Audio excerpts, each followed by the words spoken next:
Welcome to today's market report. Wall Street rallied to close sharply higher on Friday, closing a tumultuous week on easing concerns over whether the US Federal Reserve could begin tightening its dovish monetary policy sooner than expected. While all three major US indices ended solidly green, all posted weekly losses after a steep mid-week sell-off pulled the S&P 500 and the Dow away from a string of record closing highs. Towards the beginning of the week, you saw traders balancing their books ahead of the Fed statement, according to Keter Group, a wealth management firm. Once the statement came out, you saw a bit of sell the rumor, buy the news, according to them. Market-leading tech and tech-adjacent megacaps, which weathered the pandemic recession better than most, once again provided the biggest lift. Growth stocks were also given a boost by US Treasury yields, which ended the week lower due to concerns the health crisis could be longer than expected, hindrance to economic revival. Announcements from a host of Asian nations that they are implementing drastic measures to curb the resurgence of COVID-19 due to the rise of the disease's highly contagious Delta variant put a damper on stocks associated with economic re-engagement. Mixed economic data from the US and China suggested the ongoing recovery from the most abrupt recession on record has passed its peak and lost some momentum. Market participants now look to next week's Jackson Hole Symposium in Wyoming, a gathering of major central bank leaders, for clues from Fed Chair Jerome Powell regarding the expected pace of recovery and the timeline for policy tightening. We've seen times in history where the Jackson Hole Symposium has drawn a lot of eyeballs, but this year more so. The Federal Reserve might use this opportunity to communicate what their plan is going forward.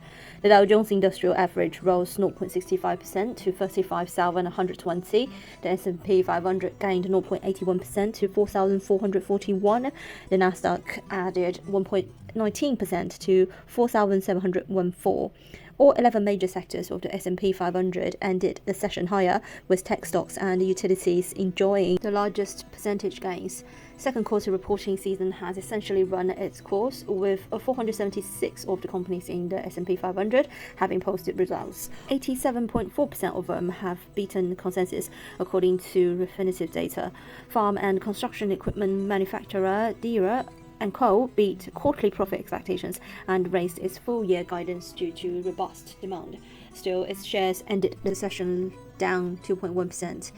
US-listed shares of China-based tech-related companies oscillated market participants as they digested recent sell-off resulting from Beijing's ongoing regulatory crackdown, which has wiped $500 billion from Chinese markets this week. Crude oil WTI was down 2.58% at $61.86 per barrel. Brent was down 2.23% at $64.97 per barrel. Gold futures was down 0.03% at $1,782.50 per ounce.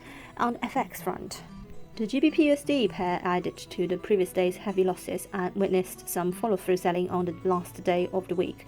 This marked the fourth day of a negative move in the previous 5 and dragged the pair to the 136 neighborhood, or 1-1 flows during the mid-European session. The prevalent risk-off environment, along with expectations that the Fed will begin rolling back its pandemic-era stimulus, pushed the safe haven US dollar to a 9.5-month high on Friday. Apart from this, the disappointing release of the UK monthly retail sales figures weighed on the British pound and contributed to the GBP-USD pair's ongoing decline. From a technical perspective, the overnight slide confirmed a double top breakdown through the neckline support near the 137.25 region.